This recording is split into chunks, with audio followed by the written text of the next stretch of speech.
What if Darth Vader joined the Clone Rebellion? That's our story for today. Hope you guys enjoyed the Season 3 of Bad Batch finale. It's elite. Watch it if you have not. And let's get right into it. Before we begin, I've got to tell you about Displate, and May the 4th is coming up, and I was so happy to accept this partnership. Displate posters can make your room, office, kitchen, whatever, look so much cooler. I was personally amazed by how many options there were.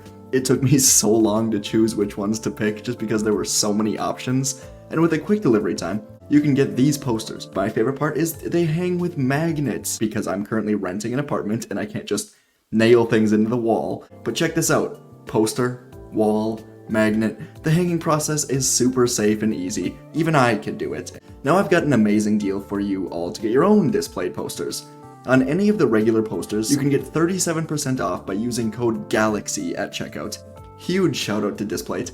I really am in love with these posters. I think they make my boring wall look much less boring, and you can have them too, plus so many more options at the link in the description down below. Code is valid until the 5th of May and is not valid on Textra, Lumino, or limited editions. Once again, thank you Displate, and now, back to the video.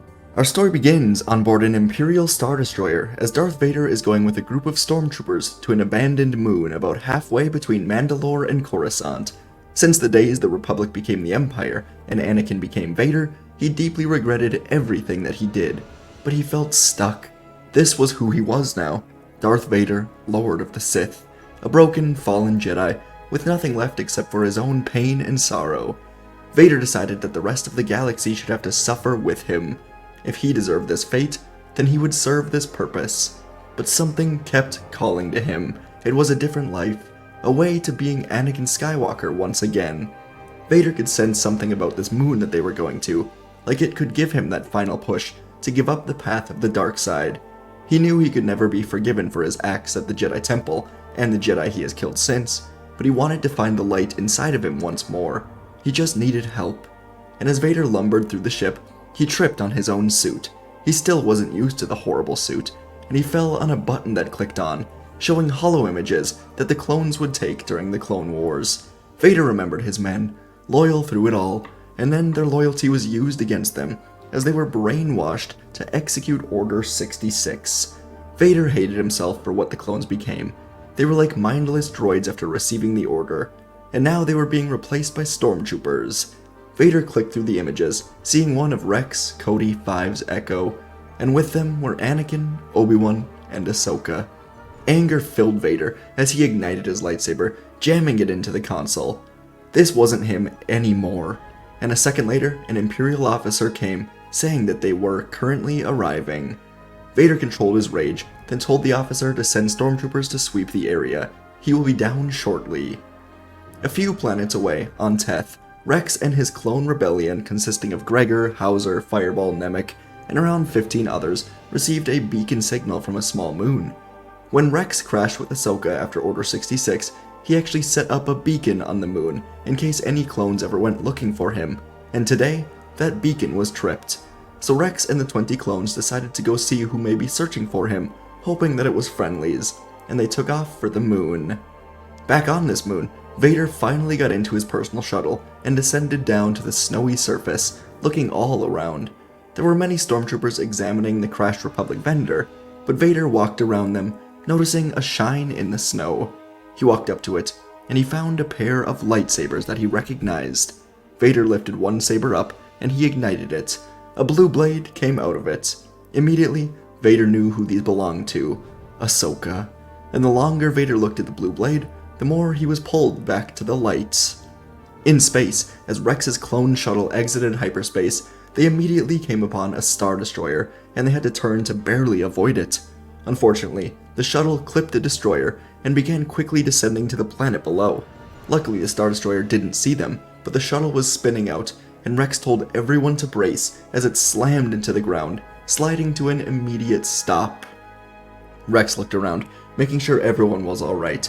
2 clones died in the crash, and then he said that the only way they were getting off this rock was with a stolen Imperial shuttle.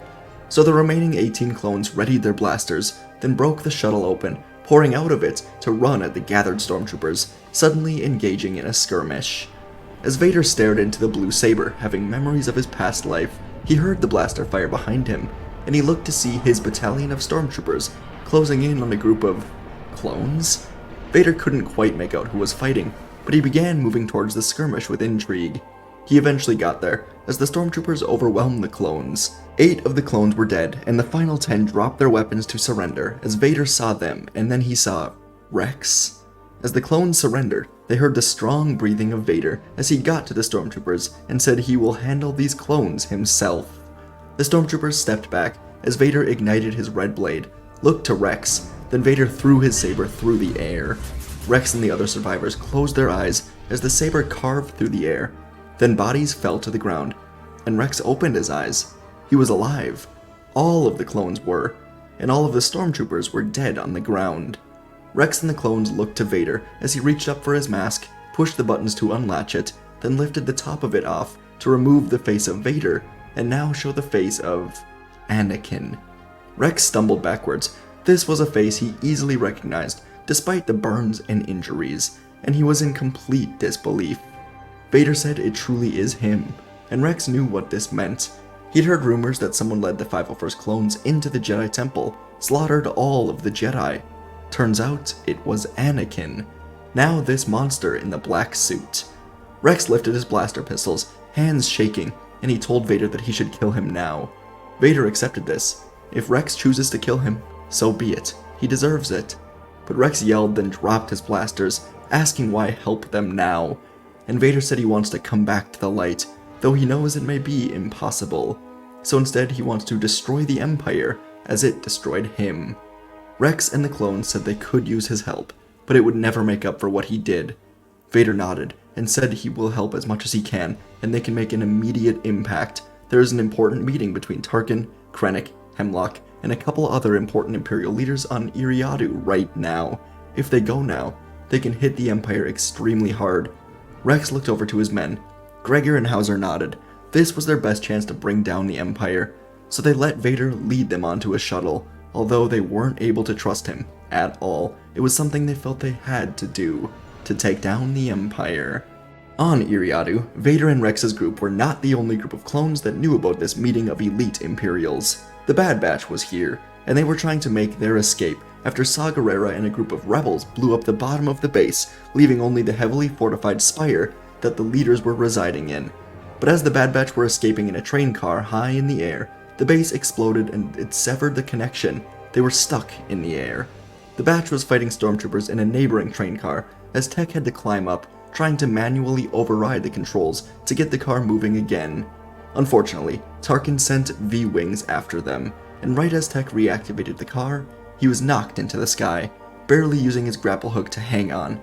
Now Wrecker, Omega, and Hunter tried desperately to get Tech up, but he knew it was no use. And so, Tech called out Plan 99, shooting his cable, sacrificing himself so the others could escape.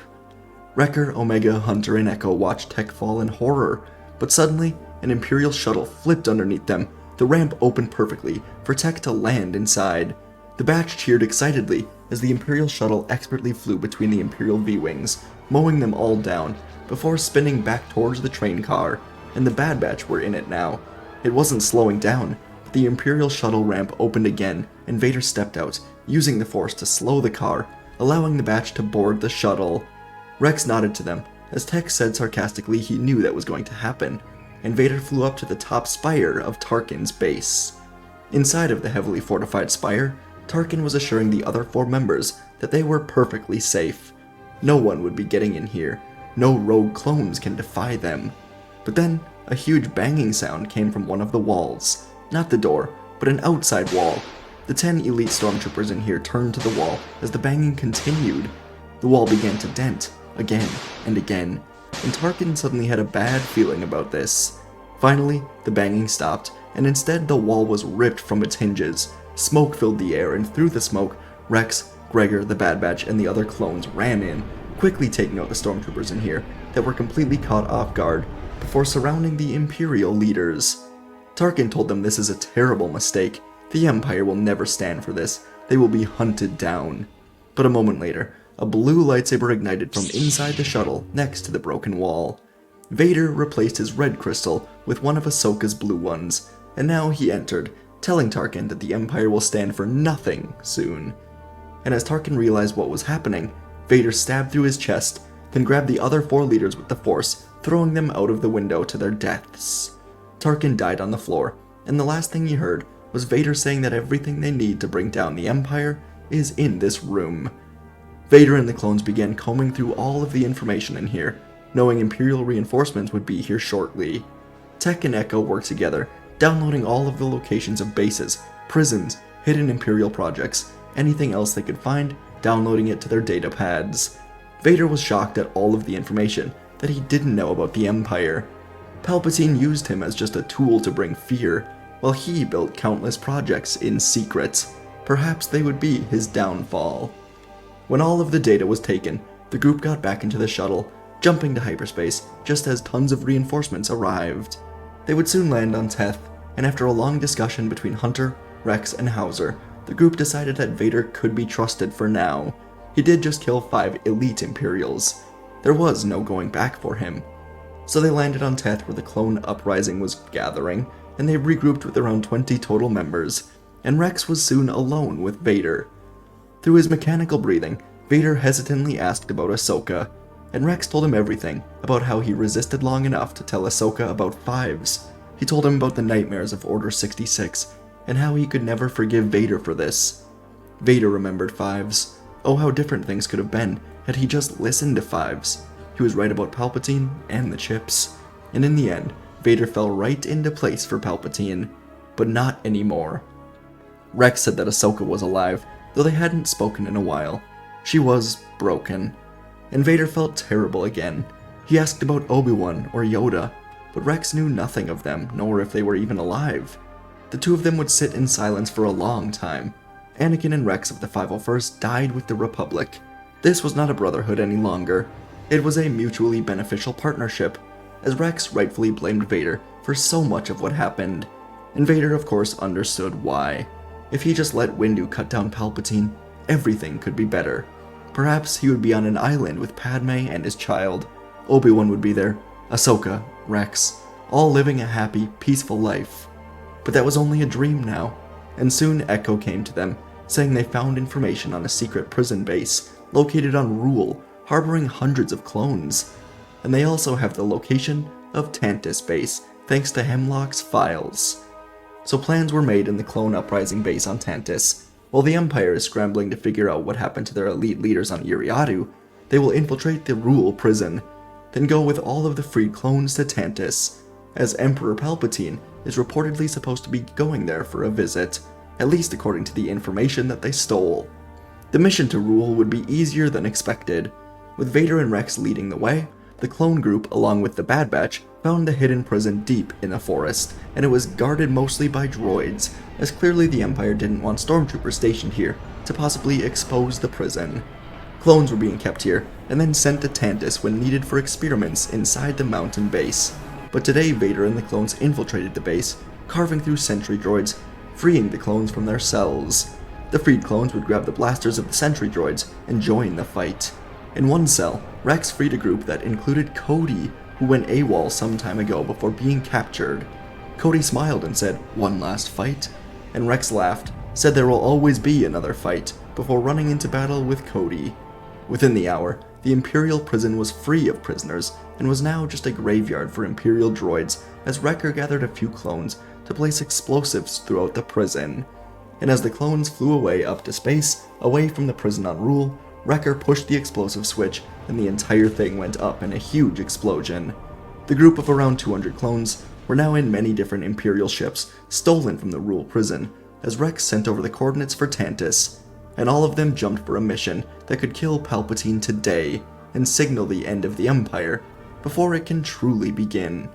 Above Tantus, in space, there was a singular Star Destroyer stationed here, with many stormtroopers throughout, and one of the communications officers called up to the captain of the ship, saying that a handful of Imperial vessels were approaching through hyperspace. The captain sent an immediate message down to the base, where Palpatine currently was, to inform him of this, and Palpatine sent a message back saying this was good, before ending the message.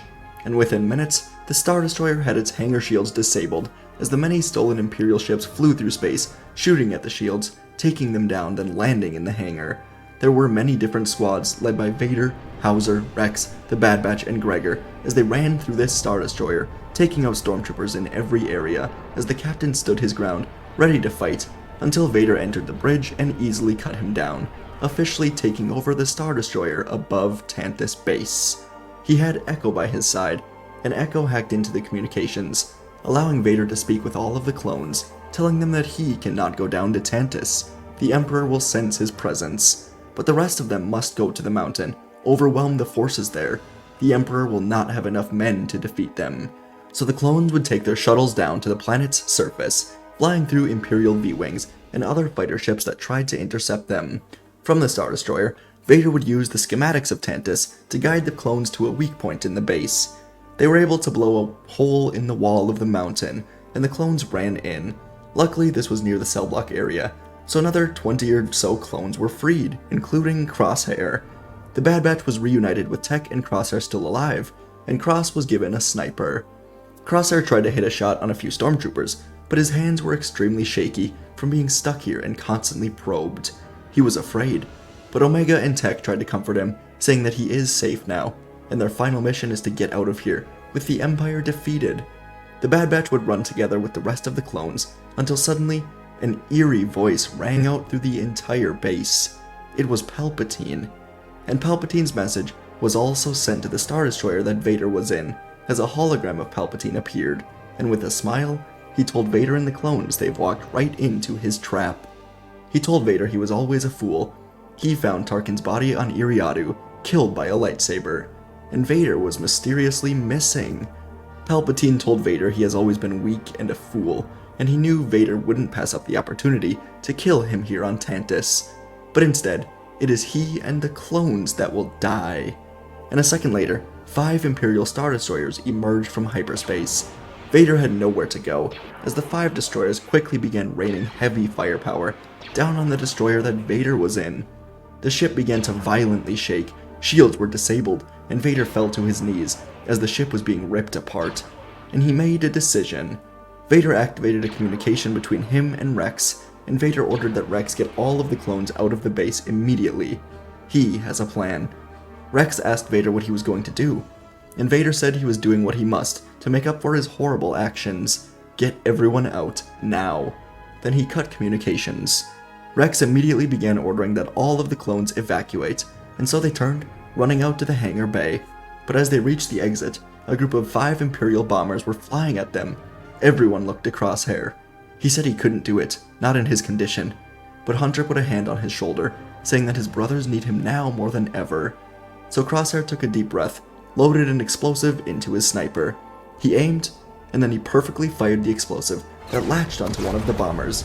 The explosion went off, and all 5 bombers were caught in a chain reaction, as they all exploded together.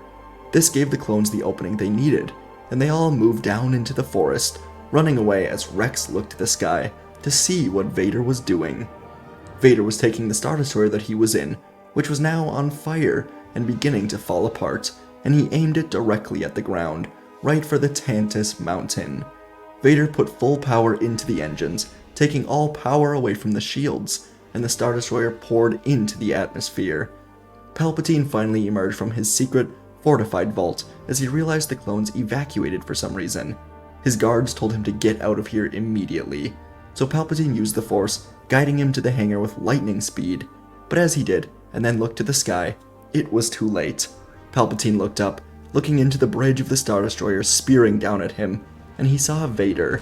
The two connected in the Force as Vader said, "Goodbye, my master," before slamming directly into him, sacrificing his own life to bring down the Empire that he helped create.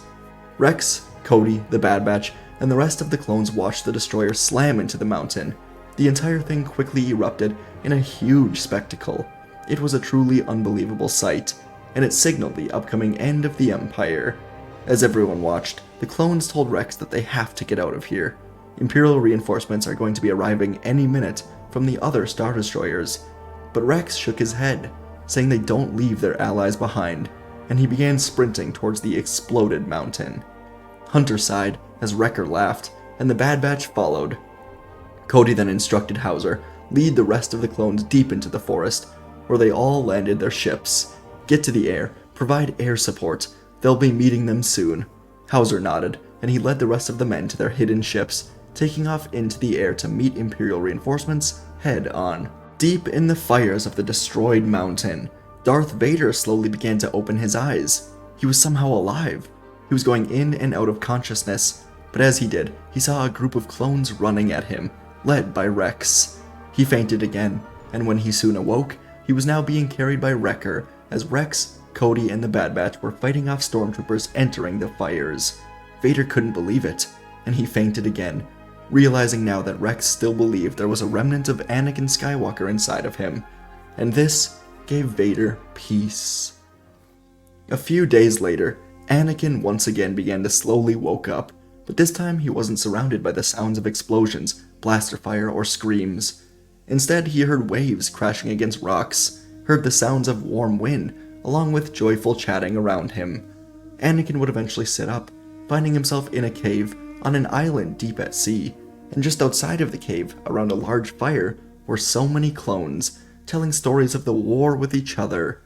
Anakin looked to his hands, his feet, chest, and then to the water to see a reflection of himself. His suit was newly built, and it was modeled after the 501st Legion. Tech was nearby, and he saw Anakin wake up, so Tech said that he and the clones designed new armor for him after his was basically destroyed on Tantus. Anakin got up, noticing how much more comfortable this suit was. He thanked Tech, and emerged from the cave. All of the clones looked to him, and Vader thanked them for saving his life. Rex nodded, saying that they all saw what he did, sacrificing himself for the clones. And to the clones, loyalty means everything. Cody said it was good to have Skywalker back, and the rest of the clones agreed, as Anakin then nodded to them and began climbing the mountain. Once he reached the top, he took a seat alone. But he didn't feel alone. In the water, he saw the ghost of Qui-Gon Jinn appear, and his voice came into Anakin's head, telling him he has fulfilled the destiny of the Chosen One, just as he was always meant to do. And now his path to a fulfilling life may truly get underway, as Anakin was given a vision of the future. The Empire was dead, replaced once more by a new republic, and eventually Anakin would be reuniting with Obi-Wan, Ahsoka, and 2 twin children. Qui-Gon smiled, saying that yes, his children live, and Padme lives on through them. Someday, Anakin, Obi-Wan, and the children would live on the island of Pabu with all of the aging clone troopers in a peaceful life. And Anakin would be able to forgive himself. His actions in the dark side would never be forgotten, but he would find some peace and some redemption through it all, and his children would continue the Skywalker legacy for years to come. Folks, that is our story for today. Real quick, once more, check the link in the description. 37% off the posters that you saw earlier. The ones behind me, I love them. They're great. Metal posters, they connect with magnets. I don't even have to do this part of the ad. I'm just doing it because I like them so much. Anyways, link in the description. Use code GALAXY for 37% off. What do you guys think of today's story? Let me know. You know, I saw the Bad Batch end, and I really wanted to do something with them, but I couldn't think of a good idea. And I also, I'm excited for a hopeful Clone Rebellion show, so I thought, hey, let's mix it up. Let's put Vader in the Clone Rebellion, redeem Vader, which I know is sometimes controversial because he slaughtered literal children. But at the end of the day, we're writing a fiction story, and I wanted to have a lighthearted, very fun, heartwarming redemption for the Dark Lord of the Sith. Sue me, alright? I thought it was fun. Hope you guys enjoyed it as well. Crashing the entire Star Destroyer into Tantus to basically sacrifice himself, and then being woken up by the clones dragging him out. I thought that was really fun to write, so hope you guys liked that part. Otherwise, yeah, connecting Vader igniting his lightsaber at the end of Clone Wars, along with Rex's Teth base, along with Tech falling. I thought, hey, what if that was all like at the same time? So I had it be at the same time, and Tech lives. Anyways, appreciate you for watching, and I'll see you in the next video.